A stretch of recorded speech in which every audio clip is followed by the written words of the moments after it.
Hver gang jeg ser en Peugeot 2e 2008 eller en 208, så tænker jeg, måske den holder stille, fordi at onboard-chargeren er gået i stykker. Det sker nemlig temmelig ofte på de biler. Det gælder også Opel Corsa E, Opel Mokka E, Jeep Avenger, Citroën EC4, Peugeot E308 og E-Berlingo og den elektriske udgave af Peugeot Partner. Sådan en erhvervsleasede Tony. Og det har han for længst fortrudt. 38.000? Det er det koster. Det siger de. Plus værksted. Du kommer bare derud, den virker ikke onboard-chargeren, og så siger de sådan lidt henkastet. Den betaler du bare, Tony. Den koster 38.000 plus værksted, ikke? Og så skal jeg så se glad ud og tænke, så har jeg der stadigvæk en bil bagefter. Det er også rigtigt. Men det er virkelig mange penge, synes jeg. Det gode er jo, at nu har vi fundet en løsning, forhåbentlig. Imens Peugeot og Citroën bruger kundernes penge, har jeg brugt tid på at formidle en løsning til deres danske kunders problemer. For nylig skrev Michael Hesselund til mig. Han ejer firmaet El Recycling, som intet har med biler at gøre. Men han har forstand på elektronik, og det sparede ham for en hulens masse penge, da onboard-chargeren på familiens E208 brød sammen. Peugeot vil ikke reparere den, men de vil gerne sælge ham en ny. Hvor meget siger du? Det kan jo ikke. 29.000. Plus arbejdsløn for at sætte den i. Der var gået 2 kondensatorer til nogle ganske få kroner. Den er simpelthen utæt. Den er pivutæt. Altså som i... jeg har aldrig set noget lignende. Ja.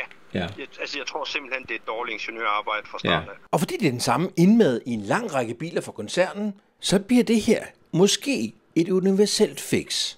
Jeg er så småt ved at indstille mig på, at den her kanal, det bliver en sponsorfri kanal. Så jeg har brug for jeres støtte for at kunne drive den her form for journalistik.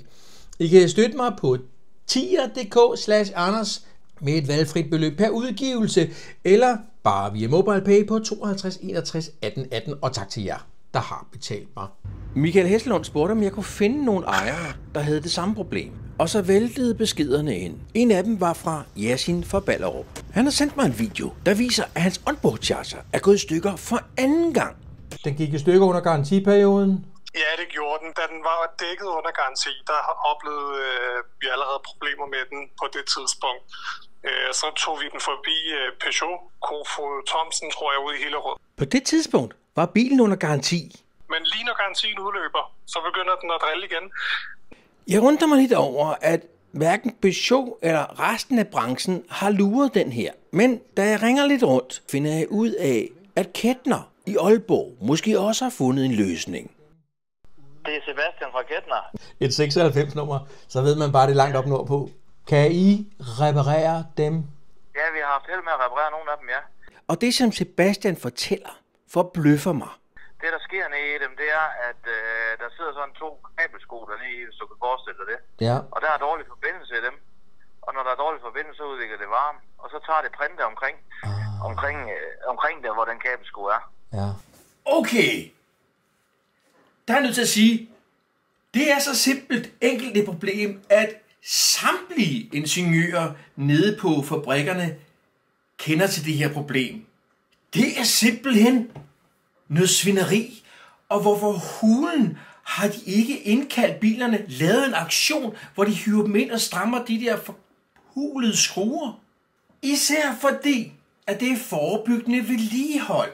Strammer du de der skruer, så varmer du ikke noget op, og det giver jo større levetid. Man kan ikke lade være med at tænke, at de spekulerer i og håber lidt på, at skidtet bliver så opvarmet, at det går i stykker. Så ja, det har vi haft selv, men vi har også haft nogle, vi ikke kunne lave. Men jeg har noget andet, jeg skal fortælle dig noget spændende. Det vil jeg meget gerne høre. Det vil jeg meget gerne høre om. Jeg skal lige høre, når I ikke kan lave dem. Så er det, når det er for ødelagt, når det er været for varme, men de er for brændt. Så er det hele printet, der er gået i stykker, eller hvad? Ja, der er mange print. Tilbage til Michael Hesselund, altså ham fra El Recycling. Michael Hesselund forsøgte at få fat i de 2 kondensatorer, som skulle bruges til at redde onboard-chargeren på familiens 208. Men de var naturligvis i restordre, fordi Peugeot-fabrikken skal bruge en masse af dem for at bygge dem. Men så løste han den på en anden måde, som var næsten lige så billig. Så vi købte faktisk en brugt inverter. Jeg flyttede de chips over fra den gamle inverter og lod dem på den nye inverter. Og nu er Michael blevet grebet af sagen, så nu vil han gerne hjælpe andre med samme problem. Det jeg er på jagt efter, det er, jeg gad faktisk godt at prøve at hjælpe en kunde, der stod med samme problem på en inverter i stykker. Og jeg skal ikke have noget for at lave det. Så jeg gik på Facebook for at finde nogen, der havde lyst til at tage til Randers. Og den første blev Rasmus fra Ølstykke. Jeg har lige hentet bilen ude fra El-Recycling, og de har haft den siden i går. De har fundet et problem, og det kan de fikse. Wow. Men den del, ja, det er nemlig ret wow. Den del, som de skal bruge, den skal de skaffe først. Det, at de på under 24 timer skille den ad, diagnostisere, finde fejlen, samle det hele igen og aflevere bilen til mig med en besked om, at det kommer tilbage om 2 uger, så kan vi lave den på under en dag. Rasmus fik i første omgang Peugeot til at fejlsøge. Jamen, Peugeot havde den i 3 dage, og kunne ikke finde ud af at konstatere problemer. Ja, ved du hvad, Rasmus, jeg er sindssygt glad for den tilbagemelding, og så lad os lige tage den. Du har ikke filmet noget, mens du var derovre, vel? Det har jeg ikke. Jeg tænker næste gang, så spørger jeg Michael, om jeg lige må få taget et billede foran deres logo. Det føler jeg sgu lidt, jeg skylder ham. Tilbage til Tony og hans e-partner. Med den viden, som Tony nu har fået, har han besluttet sig for ikke at køre til Peugeot, men i stedet besøge Michael for El-Recycling. Og du får serviceret den? Hos Henrik Wessel. Måske ikke så lang tid nu? Nej, det ved jeg ikke rigtigt. Det skal nok lige overvejes lidt. Det vi kan lære af det her, det er, at mange mærkeværksteder, de såkaldt autoriserede værksteder, ikke reparerer, men bytter til nyt. Det kan være en motor, det kan være en gearkasse, det kan være en onboard charger. Og selvfølgelig er der også mange af mærkeværkstederne, som er kede af, at det her skal gå ud af ordet kunderne. Men de har ikke valgmuligheden, fordi der hænger et Peugeot-skilt på gavlen, eller et Citroën-skilt, eller noget andet skilt. Og så tager man diktat fra fabrikken og importøren. Sådan er det. Coming up, en grotesk sag med Audi ude på Amager. Den her historie synes jeg jo er så vild, at jeg var nødt til at sige ja til den. Audi havde glemt at fortælle, at de selv var kørt galt i bilen, inden de solgte den til Jon. Audi har jo behandlet dig som lort i 2,5 år.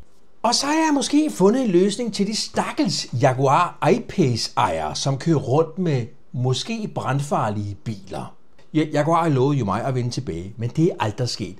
Men nu er der sørme en ejer, der selv har repareret sin bil. Så nu er der muligvis håb for de Jaguar-ejere, som ikke ved, hvornår deres bil futter af. Og så husk, at du har mulighed for at hjælpe mig med at hjælpe jer ved at støtte mig på tier.dk/Anders eller MobilePay 52 61 18 18. Tak fordi I ser med. Og husk at kommentere og subscribe, hvis I ikke allerede har gjort det.